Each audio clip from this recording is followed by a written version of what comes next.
Hey, this is Steve back at the shop again. I haven't made a video in quite some time. I've been busy.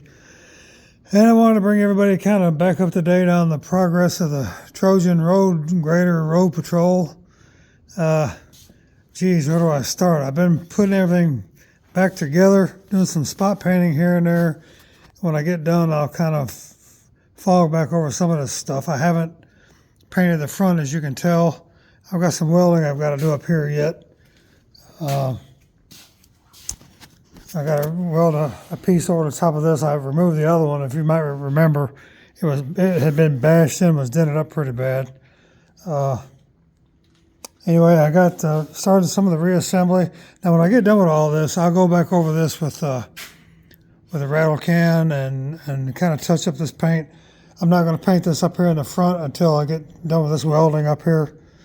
But anyway, I got the old cylinders reassembled. I found some new old stock piston cups to put on the inside of it. The fiber-based piston cups.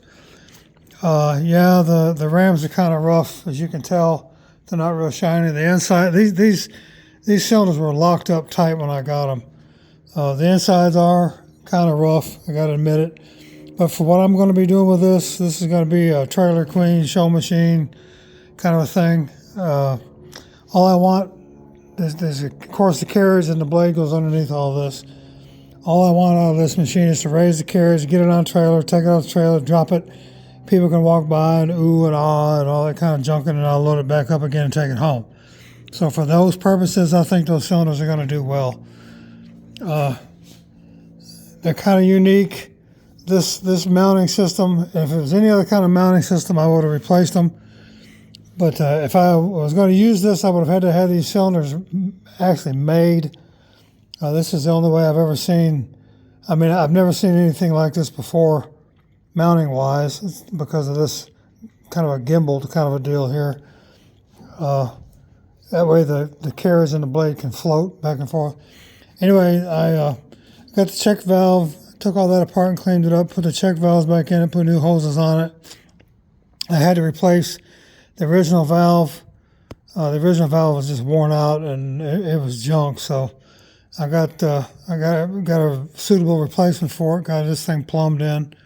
I put the cab, for lack of a better description, I got it put back on. I painted it. Let me come back around here so you can see it. I got the cab, the seating and all that business put back on here. As you can see, if I can climb up here with one hand, there we go. You can kind of see where I'm at here. I did get the hydraulic levers, getting this stuff put back on here. All this works. I got the oil put in here. You can see the reservoir that came with the machine. Of course, this tractor, I'm using the live hydraulic system off the tractor itself to power the hydraulics. I'm kind of cheating. I'm using the belly pump reservoir system to feed the hydraulic pump over there, but I'm also coming back and feeding up to this tank.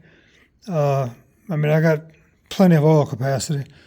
And then, of course, using the valve down there, as you can see. I don't know what else to take from up this side. I haven't got the cable release for the trip mechanism for the blade done yet, obviously, because the blade hasn't been put back on.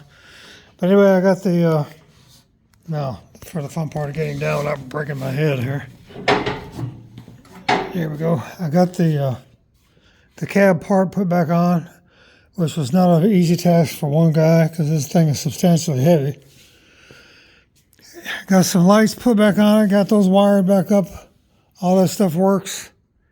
Here we go, lighting.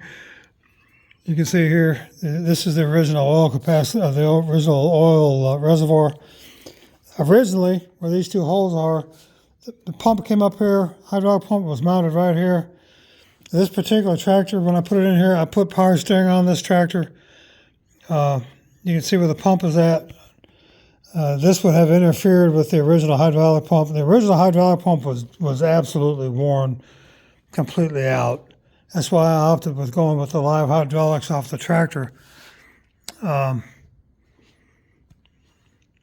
you might think I'm crazy, but I've got this thing painted. But when I get done, it'll make sense. I'll come back over the top of it again one more time with a rattle can there and blend it all back in, and you'll never know the difference.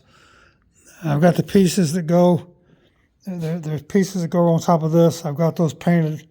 They're sitting over to the side over there. Kind of see them sitting over to the edge. I've got to find one tire. These are 18-inch tires, and they're not exactly the easiest things to find without spending an arm and a leg. Let me come back over here. You can see live hydraulic system that I've had this pump on a shelf for a long time, so I went ahead and put it on this tractor just specifically to run those cylinders. And then, of course, it is utilizing the old belly pump reservoir. The guts were taken out of that pump, and then, of course, that's filled with oil. It comes up. This is where it used to. Let me find it here. This is where it used to fill, and now it just back feeds out of that tank under there. You can see it from the other side. Anyway, got a really fast update here. Once I get all this stuff put back together and running, I'll make a good video of it outside where I'll show all this stuff working and have the blade on it and all like that. This particular tractor was a 46 kerosene tractor. The Trojan setup was actually a 47. They're only a couple of months apart. I think the tractor, I forget now, but it seemed like this was a late 46. I don't remember now off the top of my head, but I managed to find a tank, an actual gas tank, and that kind of blows people's mind when you say that's the actual gas tank. That was a kerosene tank. I did find when I got the machine, it actually had the Trojan weights on it. I've had to take some liberties on it to make it work. For instance, I've got the original. It originally came with copper lines, hydraulic lines, just plain old copper hydraulic lines, which I did keep them. I kept the originals, but I went back obviously here with rubber hoses. So, but anyway, that's just a brief rundown, overview, if you will, of where I'm at here. Again, you can see here where I was telling you I put power steering on it. Put this power steering unit on there, and so hopefully that'll help me out when I'm going down the fairway there at the next tractor show, because that's all this machine is being made for, is tractor shows. I don't know what else here it's just hopefully it's kind of self-explanatory. It's going to be a pretty cool deal when I get done with it. And God willing, I'll get done with it here pretty quick. So anyway, Steve back at the shop. Thanks for watching.